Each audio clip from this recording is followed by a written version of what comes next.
In case you heard that, recording is in progress. If you would, change to speaker view so you can absolutely see who is speaking, and do side by side under the viewing options if you choose to see any slides. We are going to ask that you keep the screen on, your screen on during the presentation, so that two things: we can keep track of attendance, kind of like if you were stuck in the room next to me. The other way is just that Lori gets to know who everybody is, and she has not had the opportunity of meeting 99% of you in person. To receive credit, please make sure that when the polling questions pop up that you answer those. And for anyone that is on the phone only, which so far we don't have anybody, if anybody jumps in or you see that next time, is there is a specific time that those on the phone must record a time. And today it is actually when Attorney Huffman starts talking about the advocate's position. That way we know for sure that you're paying attention. Please make sure you're muted if you're not already. Most of you are, other than our presenters. And if you have questions for any of the presenters, if you would please put it in the chat. We will try to answer them as we go, or at least at the end. And if not, we will get back to you with any questions that you may have had. Following the presentations, please, please, please remember to get your CLE form to us. Either email them to info2@Monroe Bar or fax them to 570-424-8234. That will be your last polling question at the very end. We try to post those to your accounts within a day or two, work day, and we're not responsible to come and follow up with you, so you are responsible to get them to us. And with that, I am going to turn it over to, I'm looking at my agenda now, so I'd like to introduce, and I apologize, I did not do quick bios. I'm going to backtrack. This is our first time as judge that Judge C. Daniel Higgins Jr. is an actual presenter for a CLE. If you have not joined the previous, that's right, the court's reports to the bar, he's participated in those, but this is the first time we tapped his experience. Judge Higgins joined us as our 7th judge in 2020. For those of you that don't know, that took a long time to get us to the 7th judge by numbers. Our county should have 8 sitting judges. I say that just so that you know that because of the volume, we were lucky enough to finally get one, and that's part of the reason for the expansion of the courthouse. Prior to sitting on our bench as a judge, he was a MDJ and handled Hamilton and Stroud Township. He was previously in private practice since 1996. He received his JD from the University of District of Columbia Law School and his Bachelor of Science degree from Villanova. Attorney Deb Huffman, who is our vice president of the board this year and bench bar co-chair and next year's president, just in case you didn't know, returned to practice law in Monroe County in 2006. She was previously a clerk for the Honorable Robert C. Chambers in the U.S. District Court for the Southern District of West Virginia. Deb and her partners Todd and Gretchen Weitzman formed Weitzman and Huffman in 2014, and she practices primarily family law, municipal law, real estate, and civil litigation, which is pretty broad if you ask me. Deb serves as the protection from abuse advocate for Monroe County, as well as an advocate for the Domestic Relations Office. She is a native of Monroe County, having graduated from East Stroudsburg South, this year's mock trial district champions, thanks to her. And she received her BA from Boston College and her JD from Northwestern University in Massachusetts as well. Attorney Richard James has been in our area and a member of the Bar Association here for 51 years and PBA for 52. He is a sole practitioner. He graduated from the Dickinson School of Law. And he is not only a sole practitioner of 39 years, he has been the Monroe County Support Master for that same time, 39 years. With that, I am going to turn it over to Attorney Rachel Van Horn, who most of you probably know as the Director of the Domestic Relations here in Monroe County. Rachel? Hey, Denise, yes. Could you send one of your experts in and there's a message that's flattened across my screen. Could you have somebody? She can hear you because she's on as well. So okay. She's on her way. Good. Okay. Are we good? Okay. Good afternoon, everyone. Like Denise said, my name is Rachel Van Horn. I am the director here at the Monroe County Domestic Relations Office. I've been here for just about 3 years now, since June of 2018. Denise, if possible, could I have the ability to share my screen, or can we not do that? If it's not possible, that's fine.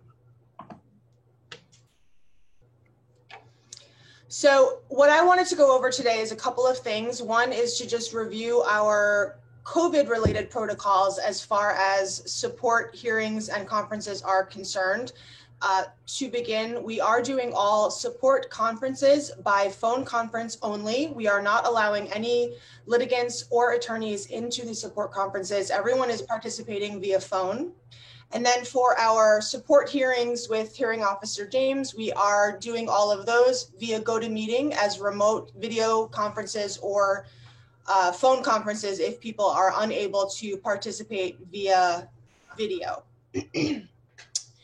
I believe Attorney James is going to speak a little bit more about some of the limitations and challenges of those remote hearings, so I won't step on his toes as far as that topic is concerned. But another thing that I wanted to just kind of go over, and I'm going to go ahead and try to share my screen with you now. Oh, it says I can't, Denise. Host disabled, participant screen sharing. Anyway, if you go to the transitional protocol document that Judge Worthington put together, you will see all of the ways that you can contact my office. That is our phone number, the IVR line, the fax number, and the email address. We have encouraged all of our litigants to be to be sending us information as much as possible via email, because we find that is the easiest way that we have to communicate with people. I'm sure everyone has found that the U.S. Postal Service has been slower than we may have all hoped it would be, especially when we are unable to be present in all of these hearings. So we've been encouraging people to send in documentation via email wherever possible. And our email address is available on that transitional protocol document. I am also happy to share my email address with the Bar Association. If anyone wants that, I would be happy to share my direct email with you. I know a number of you have already emailed me with questions or issues. I would encourage you, anyone from the local bar or not local bar, to email me directly. I have no problem with that. I would also be encouraging everyone that can to have a child support. I can share my screen now. Yay, thank you, Denise. Okay, so I would encourage all of our local attorneys to have their own login information on the PA Child Support Program website. This is a website that is available to everyone in the state, regardless of which county they have a domestic relations case with. And if you'll look here, which I hope everyone can see, there is a link for attorneys. And if you click there, there's a place where you can register. There's an online registration guide. It also gives you some frequently asked questions and things. There's a lot of support related information that attorneys can get, but then also what your clients can get from the website is everything from being able to file a petition to modify online, find out payment information, look up the dates and times of upcoming hearings and conferences. Lots of information that you would normally have to get directly from my office is available at all times there on that website. You can also update your mailing address on that website. It's just a really great asset and resource that we have available in our office. Again, the website for that is on the transitional protocol document, which, not that one, which is it? Where am I? Here, there. I want screen one. There we go. The transitional protocol document shows our contact information as well as the child support website, which is www.childsupport.state.pa.us. Like I said, any questions can come directly to my office or directly to my email, my phone, my direct telephone line. Please let me know if at any time you would like that direct contact information. I would be happy to share that with members of the local bar. The one final thing that I wanted to let everyone know is kind of coming. And I believe that this was shared in the materials for distribution that Denise shared prior to today's meeting, is that there was a proposed, excuse me, let me pull that up on my own computer here. There was a proposed rule change that went out for public review and comment earlier this year. We are expecting the actual rule to be, come out in its final form sometime this summer. And that along with that will come a guidelines update. So the actual guidelines will be changing, and also the amount of the self-support reserve will be changing. So if you see a run on petitions to modify, or you have clients that are talking about guidelines changes or questions about why petitions are being filed, that would be why.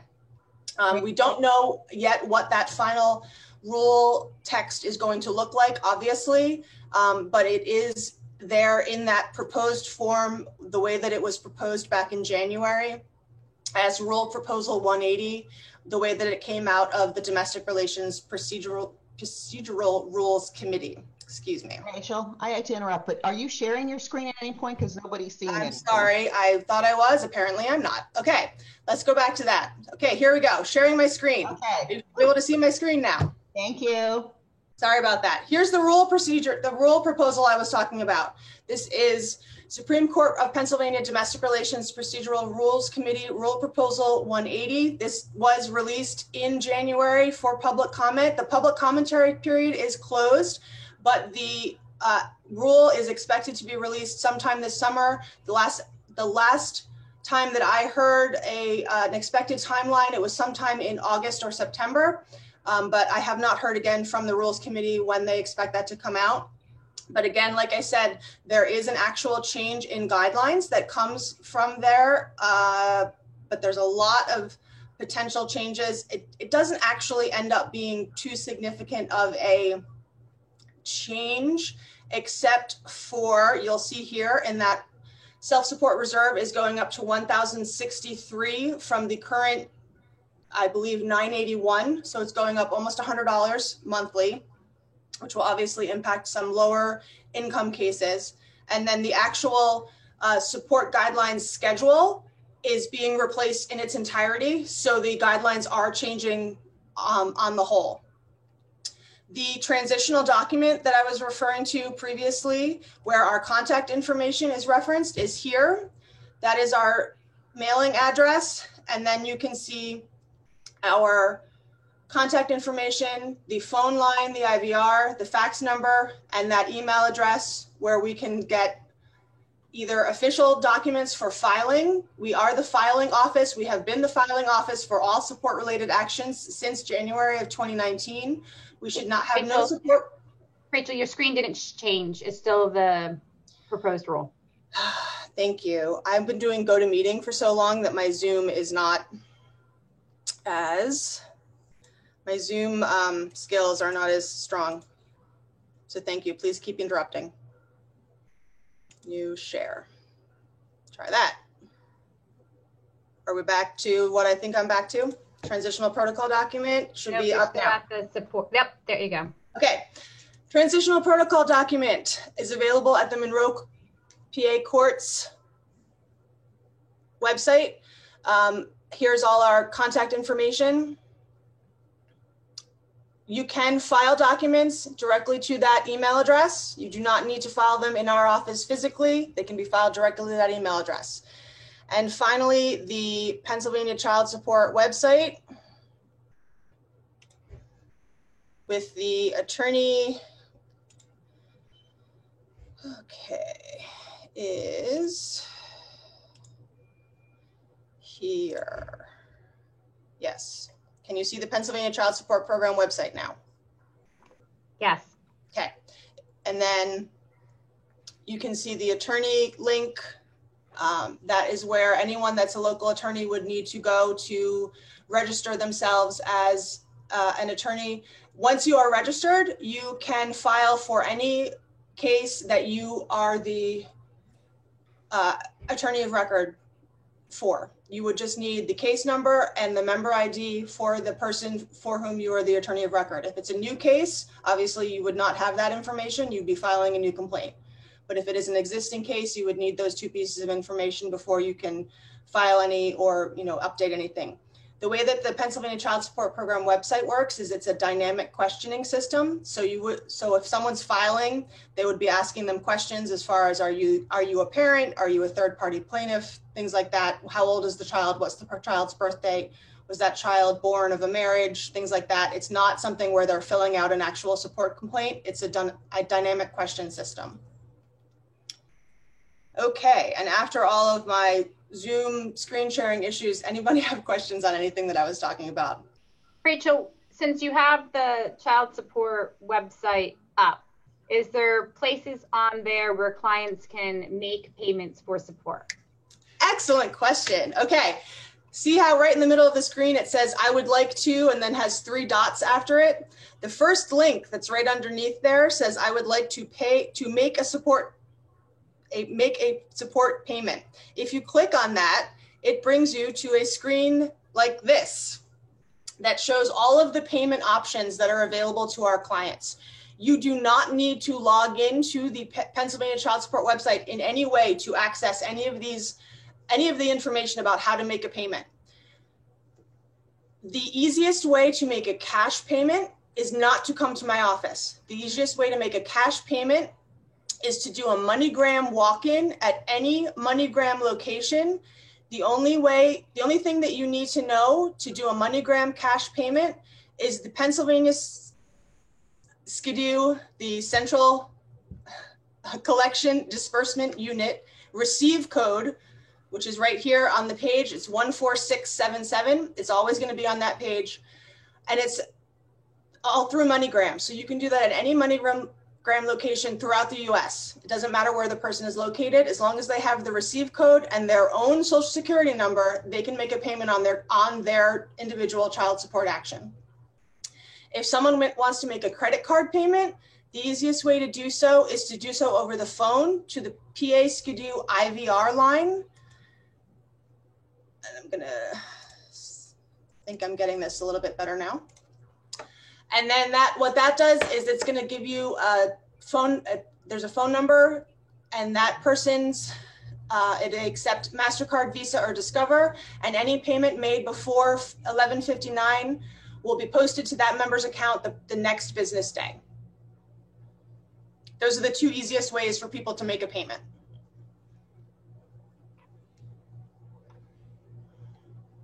And the rule to not make payments in my office is not my rule. It's both a Commonwealth of Pennsylvania rule and a federal government rule. It's intended to be, you know, in the same way that, you know, the fewer people that are involved, or excuse me, we want the money to be going through as few hands as possible.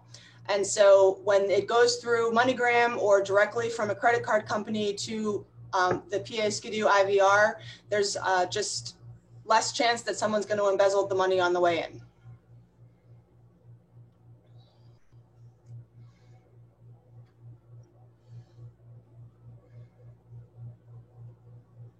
Is there any other questions for Rachel regarding filings or issues within the Domestic Relations Office? Yes. Can spousal support or APL also be paid through this portal and handled through this portal? 100%. As long as that is an active case with our office. As long as there's an active APL or spousal support order, then it would 100% be paid in the same manner.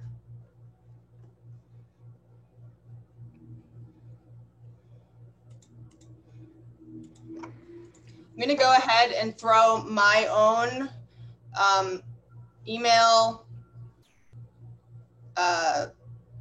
signature up on the screen share. If anyone wants to jot down my information here, it's not difficult, but I find it easier. Our PACES email addresses are very easy as long as you know what the format is. It's just my first name, my last name, Rachel Van Horn, at Paces, PACSES.com. That's my direct email address.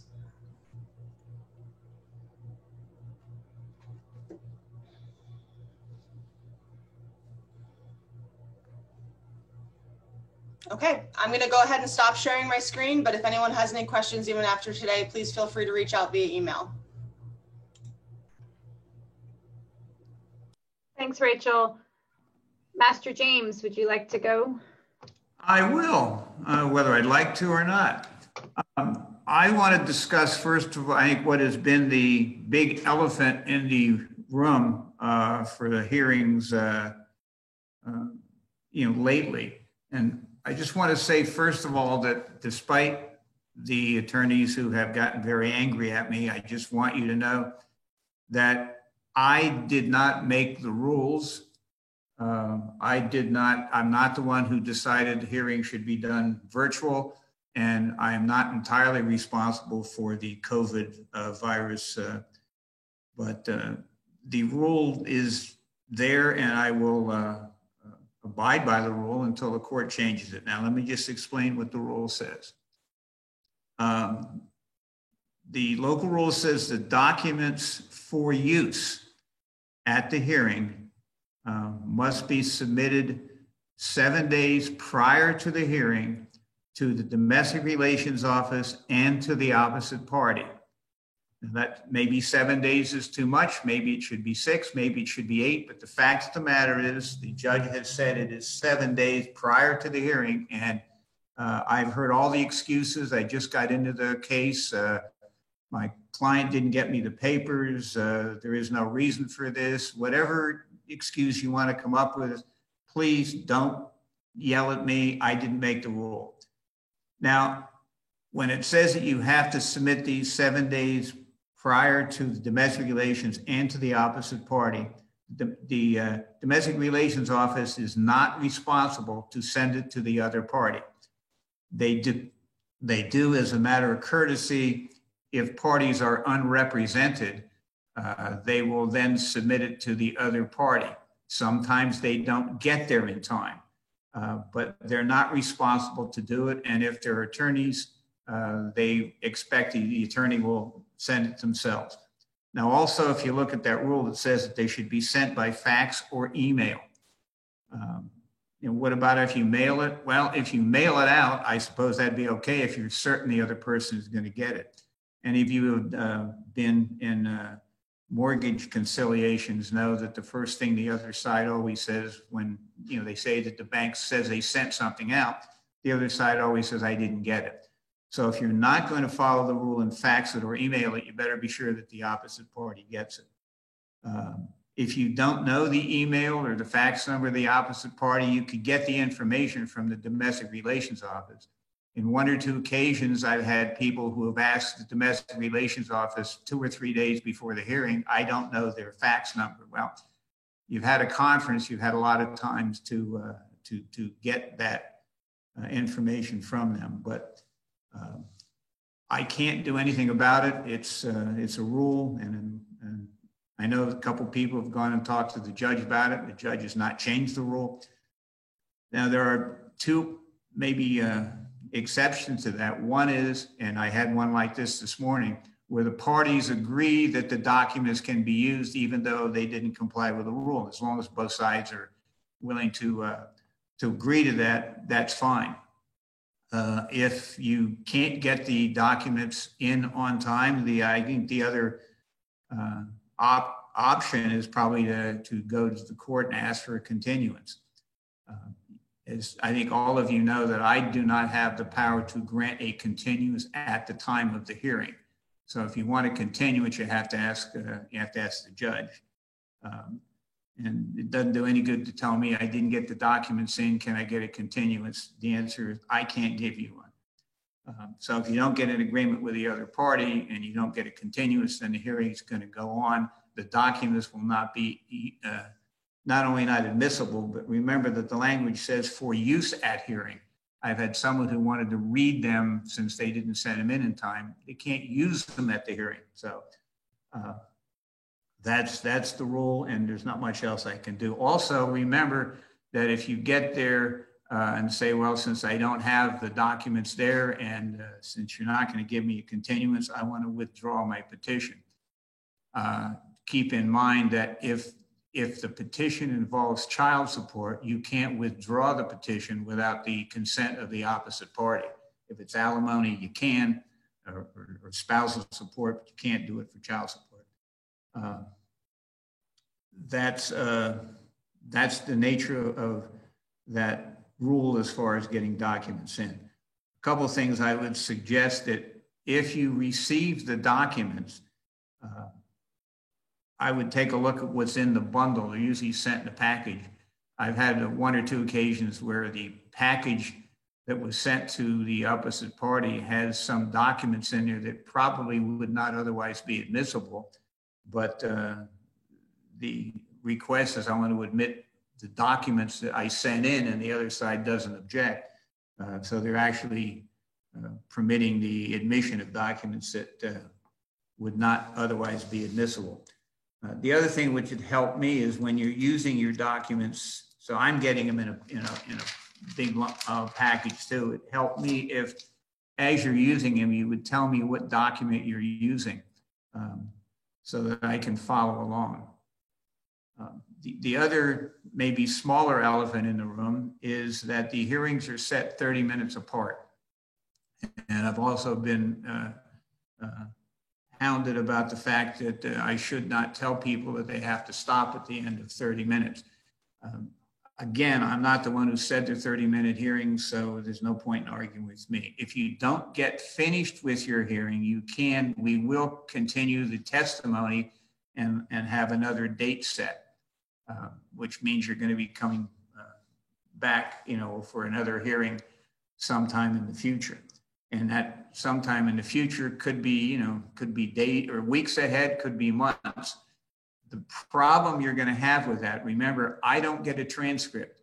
If you have a hearing in June and you don't get finished with it, and then it gets rescheduled to finish the hearing, and that doesn't happen until July or August, it's going to be 2 months, and the only thing I have is the notes I took to begin with. And so a lot of the things that you may have brought up may have gotten lost, and I don't get a transcript. So it's not to your advantage in most cases to have the hearing finished at a different date. Most hearings that I've had, in the past, we always were able to finish them because they had a cattle call, and if somebody only took 15 minutes, the next person could take 45. And obviously that's not happening now. I would say typically in the past, I might have 1 or 2 in a year that would have to be continued to a second day to finish. I think I have 7 of them so far this year. So it's becoming common for people not to finish. There are things you can do to speed them along, and I would suggest a couple of things. One is it's somewhat common for the attorney to start asking their witness a lot of questions about things that's already on the record, things I already know, like how many children you have, what their age is. I've already got all that information. It's a lot easier, I think, if there are things that are not in dispute, either lead the witness or almost state what it is that's on the record so everybody knows what's going on. You'll have it on the record and no one's arguing about it. The other thing I would say is please don't let your witness drone on. I've had where one comes to mind where they asked the witness where they were employed, and they spent 5 minutes to 10 minutes telling us every place they have been employed. I had one this morning where the attorney asked the witness if gas prices were high. He experienced higher gas prices because he was in the trucking business. And the witness started to tell me the gas prices of every state in the union. I mean, I didn't need to know that. And it just eats up a lot of the time you have. If you have an unrepresented party, I think a lot of times, rather than wait for the unrepresented party, frequently a defendant to be called, it's better if you call. It's better if you call them and as of cross and get their information in on the record, because otherwise they're going to drone on, and we're not going to get the information we need. Always keep in mind, and I think some people forget, that I don't have a transcript when I make my decisions. So if you rattle off a lot of numbers or a lot of dates and things like that, I'm not going to be able to keep track of them. Try to present what you're presenting in a manner that that I can follow it when I'm trying to do my order, a few days after. Two other things which have come up frequently, which we can handle, is noise. If you're not testifying, if you're not talking, it helps if you mute, because the court reporter can't hear what's going on. One thing I don't want to get into things that Deb is probably going to cover, but I know a lot of law firms, when they're making arrangements with their clients, they'll do the divorce, they'll do the custody, and they'll tell the client that if you have a support matter, you can go to the support court by yourself and they will have an advocate. And that's still true. But keep in mind that it used to be that the advocate had an opportunity to talk to the people or see some things and talk to them while the hearing is going on. That's not happening now. And I think Deb can explain to you why that makes the use of the advocate virtually impossible. And if you're sending your client in hoping that the advocate is going to be able to represent them, I think you are doing a real disservice to your client. They're basically going in there with nobody helping them out, and there's not much we can do about that. A couple of things at hearings that I think can help people, maybe some tips. The first one is, if you're doing a modification, my way of thinking, the best way of handling a modification is have your client just start off telling me what the situation was, before the modification. If there's an order on record, this is what the situation was before. And now you're asking for modification. What's the situation now? It's usually that simple. And don't let them drag. If you start off by where are you now, what are you doing, where are you working, and all that, I don't know what the changes that you're asking for. So start off with what was it and now what's different, and just try to hit it that way. And I think you can go through these things. A lot of these hearings could be done in 30 minutes.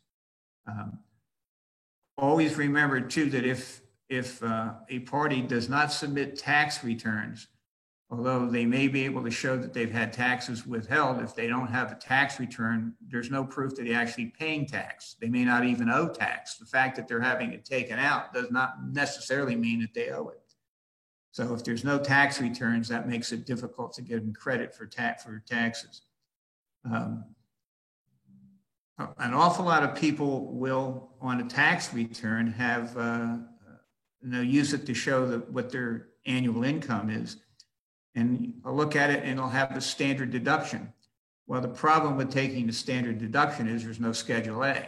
So the standard deduction probably is including a lot of things which would not be deductible for support purposes, because the standard deduction takes in your real estate taxes, a lot of other things. So if you're going to have your client submit a tax return and just using a standard deduction, it might be a good idea to have them explain what other deductions they may have that can be used for support purposes. Frequently lately, I've had people taking a QBI deduction, qualified business income. Qualified business income is kind of like depreciation. It's a legitimate deduction for tax purposes, but it is not a deduction in your cash flow, and therefore it really falls into the same category as depreciation as far as its use as a deduction. Look at Schedule C. I see a lot of times when tax returns are brought in and no one peruses the Schedule C, which frequently contains things that simply are, not probable in their, people taking deductions on a Schedule C that the IRS may permit, but typically they wouldn't be permitted for support purposes. I think the last two things that I'd want to bring up is when your client has medical insurance, make sure you tell me how many people are covered by it. And also when your client is submitting a tax return, have them find out ahead of time what those deductions are. So frequently have people have a deduction and you ask them what it is and they don't know. Well, if they don't know what it is and I can't determine what it is, I'm not going to allow it as a deduction. And maybe the last thing to mention is don't forget the physician's verification form has to be submitted to the opposite party within 20 days after the hearing. And I mean, if they bring it to the conference, that doesn't meet the standard. It may be the same physician's verification form, but after the conference, they have to submit it to the opposite party if they're going to use it. I think they're the items that I wanted to cover, and I'll let Deb talk about the use of the advocate, which is again been more of a problem now than it was before. Just the one piece that came up while we were discussing this and the time limitation is, and Rachel, you can clarify this for me, is that I believe if you know your hearing is going to be longer than a half hour, you need someone to testify on something or an expert or something like that, right offhand that it's going to be longer than that half hour, that you can request a longer block instead of having to get to the continuance piece. Absolutely. In just the same way that we used to kind of block off the entire morning or the entire afternoon when we were cattle calling, if you know you have a very complicated case and you need additional time, if you can let the court know that in advance, we will absolutely do so. We're not so scheduled out that that's an impossible situation for us to handle. We just need to know ahead of time. Deb, there was one other thing I wanted to bring up that I didn't, and I think it's important. If you have a hearing and the documents were not submitted, within the proper time frame, and therefore they are not admissible for that hearing, you go through the hearing and you don't finish all the testimony, and we have the domestic relations schedule you for another date to finish. You cannot bring documents in afterwards. If you didn't meet the time frame for the first hearing, having it continued to finish, you're not going to be allowed to bring any other documents in. And there's a very, not that we have to get into, but there's very practical reasons why I'm not going to let people do that. If you don't get them in on time, you don't get them in on time, even if you have to have a second hearing to finish the testimony. Okay, thanks, Dave. I'm going to be pretty brief. There are, I think, 4 advocates that are appointed or by the domestic relations section. We handle master's hearings and rules court. And rules court is for contempts for failure to pay child support obligations. And we are appointed for master's hearing in relation to child support cases, not APL only cases. And so if you have a client who has an APL only case, there will not be an advocate at hearing for them. The advocates are technically there on behalf of the children. And so we are there for child support cases. And if there is, a lot of times there's a child support case with an APL attached, we'll handle the whole thing, but we're technically there for the children. So if it's an APL only case, there will be no advocate. And we have zero contact with the plaintiff prior to hearing. Nothing. We get the same documents that Master James gets via email that we can look through. We can see what happened at conference. We can see what the numbers are. We can see what documents people have submitted. But other than that, we know nothing. We used to be able to go and talk to folks beforehand, maybe even talk to the conference officer and be like, why is someone appealing this? At least so we know kind of what the issue is. But we have zero advanced knowledge. So I completely agree with Master James's, where before you could probably say, go ahead, you could talk to the advocate beforehand and they'll be able to handle your case.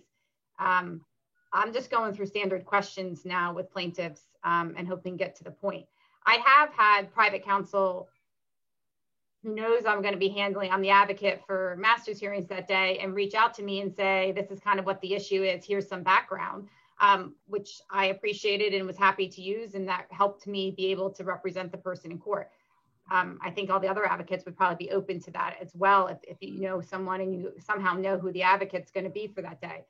That's also the issue about continued hearings. We're scheduled out. So if a hearing gets continued, I'm not assigned to a case, I'm assigned to a day. So I might be the advocate for the hearing the first day, and then it gets continued out and I don't have the same person.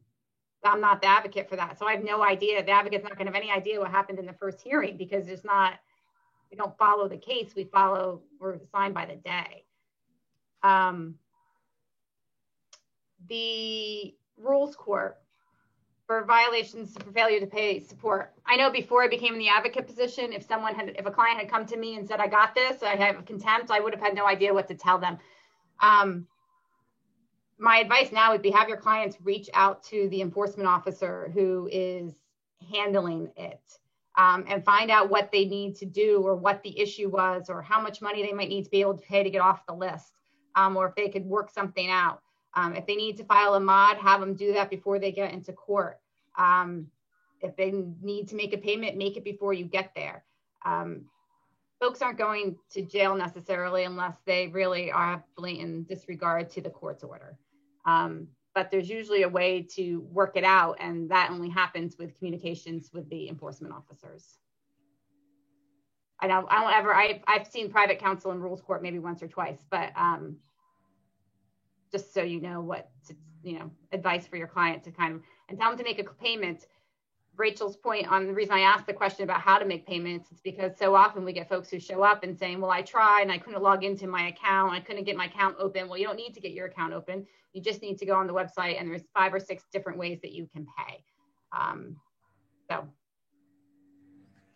that was what I was going to say. There was one question that came up, I saw on my screen, that if a hearing is continued because we didn't finish the testimony, could you bring in documents that weren't available at the first hearing? Let me try to answer it this way, because that's almost a case-by-case question. I did have one where after the time lapse in the first hearing, and there was one going to be another hearing scheduled for to finish. In between, there was an event, and I can't even remember what it was, but there was an event which would have been appropriate for someone to file a modification. Now, they couldn't file a modification because there was no decision on the first case. In that instance, they were allowed to bring in the information because it would have been the basis for a modification. It was a total event that they could not have foreseen at the time of the first hearing. And if something like that happens, then yeah, it may be that you can bring up. But if it's the fact that these documents weren't available because the tax returns were with the accountant, or they the client couldn't find them, or they didn't get this information. No, that's stuff you could have, that's probably not something that I would consider to be admissible at the second hearing. And also, one question that I've been asked is whether there's an income guideline for the advocate to represent somebody. There's not. advocates are there at master's hearings for plaintiffs in child support matters. Regardless of income, they don't have to do anything. We're there regardless. Okay, we have about 13 minutes left, so I will turn the mic over to Judge Higgins, who has some case law updates. Okay, well, thank you, Deb, and I want to thank Denise and everyone at the Bar Association for inviting me to my first CLE presentation as a judge. But in my tenure as a judge, and I'm sure a lot of people know this, I'm doing mostly family law cases. A good majority of them are family law associated cases. And I have had some experience both as a lawyer and now as a judge in these support matters that we're discussing. I just wanted to review some case law that I mean, quite honestly, there's no groundbreaking law that I'm going to review. It's basically cases that I found quite interesting, and hopefully, I'm sure most of the attorneys that regularly practice support law know these cases, but nonetheless, hopefully to other attorneys who really don't practice support law, it may help them. So I'm going to try to briefly review them so that we can leave some time for questions at the end. One case I was hoping to talk about is the SMC versus CAW case. And by the way, I believe these are all listed in the presentation materials, at least the citations. I think SMC may actually be one of the cases that was emailed to everyone. It's a Superior Court case from, I believe, 2019, but it essentially shows that the doctrine of paternity by estoppel is still alive and well in Pennsylvania. Just to review some of the facts, there was a boyfriend who resided with a mother and her daughter for almost 12 years. And the boyfriend held himself out as the child's father. He actually claimed her as a child dependent on many of his tax returns, and formed emotional bond with the child. Of course, mother and the boyfriend then break up, and mother seeks child support. And at the time of the trial court hearing, or the master's hearing, there was evidence actually presented by a child psychologist showing that the child viewed the boyfriend as her de facto emotional parent and had a major bond with this boyfriend as a father figure, more or less. And eventually the case got to the Superior Court, and the Superior Court, after the child support obligation for the boyfriend was upheld, the Superior Court affirmed the obligation, basically finding that, of course, every case is fact specific, but they're based upon the Supreme Court case of KEM, which is cited in the opinion. The record really is viewed to see whether the best interests of the child were taken into account in making the determination. And the Supreme Court in the KEM case, and this is cited in the current case I'm talking about, suggested that most, I guess, one of the biggest factors in sustaining the finding of paternity by estoppel is based on the child's need for continuity, financial support, and potential psychological security arising out of the established parent-child relationship. So I think that's a big factor that the courts are looking at is there a bond? Is there a certain amount of psychological security attached between the putative father or in this case, the boyfriend who had a relationship with the mother and the child, that the child views them as essentially a parental figure. So that, as if you don't have the citation, is at 221A3 of 1214, the SMC case. Additionally, I thought it relevant to talk about the Stefanov case. I don't believe it's in your materials, at least the citation may be, but it's an unreported case from the Superior Court at 2013 WL 112-55575. I believe that citation should be somewhere in the materials. But the Stefanoff case involved a mother appealing the trial court's upholding of car and truck expenses that were deducted from the father's gross income. And if that was a Lackawanna County trial court decision. That was, of course, appealed to the Superior Court, and the Superior Court noted that in this case, the father's car and truck expenses were really attached to his employment because he was essentially a traveling psychologist, and most of his clients either did not have, or many of his clients did not have a driver's license because they were either convicted of drunk driving charges or had suspended licenses, or elderly a lot of times. So the court really focused on the fact of whether these travel expenses were required essentially of the employment, and affirmed on that basis because they found the father's testimony as to his necessity to drive and how he calculated his mileage, which the court found credible. Both the trial court and the Superior Court affirmed based upon the credibility findings. So I think that's important to know when calculating income, especially in the Poconos here where we have so many self-employed realtors, contractors, you name it. I think that being familiar with that end of the law is very important if you're going to represent those type of individuals. All right, and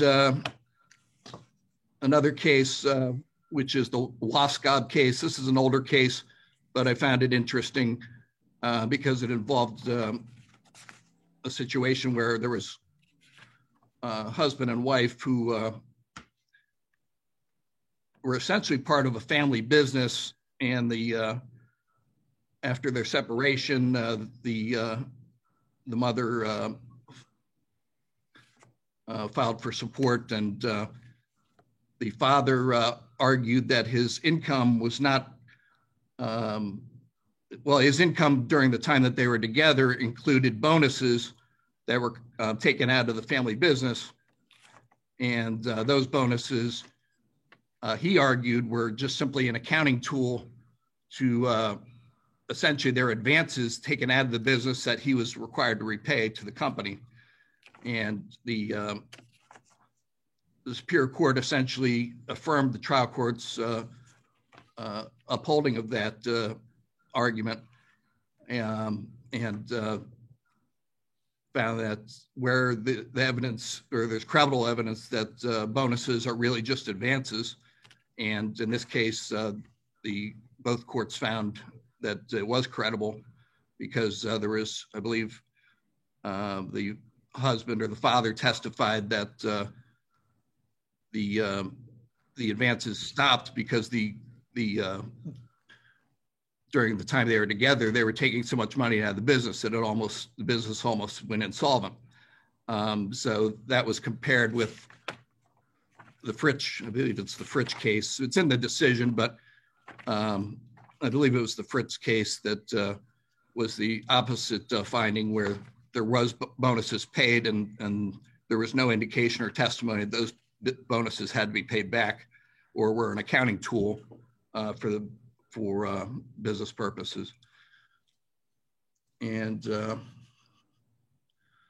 just attached to your materials, there's also another case which probably may not come up in your practice, but I just found it interesting. It involved an acknowledgement of paternity that, and this is in, I believe, Lawrence County. Actually, I saw this in the Law Weekly, but essentially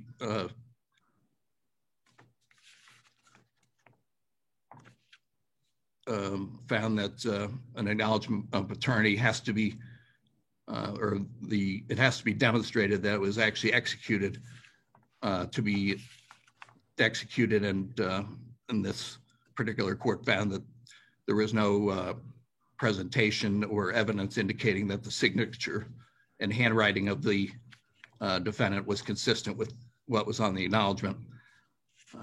So that's in your materials. I found it to be an interesting case, but I didn't know if anyone had any questions, or otherwise, if you need any of those citations, just I guess feel free to contact my court.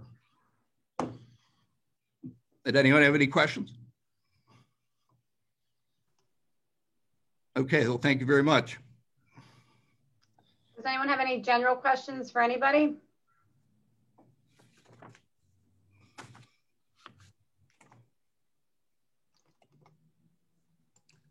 Master James, you had, when we talked about this before, just because we have a minute or so, you had said something about multiple children. When somebody has more than one family or support obligations or other children that they want to have factored into for a reduction in their allegation. Well, one of the things I know, whoever drafts these rules, for the state, I think sometimes misses this fact, but people have say a second family, and they want to get some type of credit for the second family. First of all, if they're making payments, you might want to make sure if it's affects your client, that if they say they're paying $100 a week in child support, is it all sorts of support, or is it does it include daycare? Does it include arrearages and things of that nature? And that if there are multiple families, the total support can't exceed 50% of the 50% of the individual's net income. Well, in order to make that calculation, you have to know the income of the first families, the spouse in the first family. And of course, most of the time, the client or the individual testifying doesn't know what that is. I mean, if they were divorced and their ex-wife lives in Florida and they have no idea what she does for a living, it makes it almost impossible to do the calculation that the rules provide for. But try to find or have them at least try and testify something, give me some idea of how we're going to make this calculation if they don't have any idea.